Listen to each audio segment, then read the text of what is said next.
Hello everyone, how are you doing? This is MD Tech here with another quick tutorial. In today's video, I'm going to show you guys how to hopefully resolve the explorer.exe class not registered error you're getting on your computer. So it should hopefully be a fairly straightforward tutorial, and we're going to jump right into it. And we're going to start by opening up the start menu, and you want to type in command prompt. Best man should hopefully say command prompt if you typed it in correctly. You want to right click on it and then left click on run as administrator. If you receive a user account control window, you want to select yes. Now I'm going to have this command in the description of the video. I want you to paste it into the command prompt here.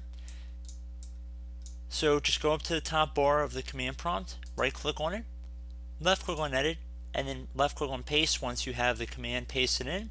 And there you go guys, should have installed the DLL file successfully, and that should be about it. So I do hope this brief tutorial was able to help you guys out, and as always thank you for watching, and I look forward to catching you all in the next tutorial. Goodbye.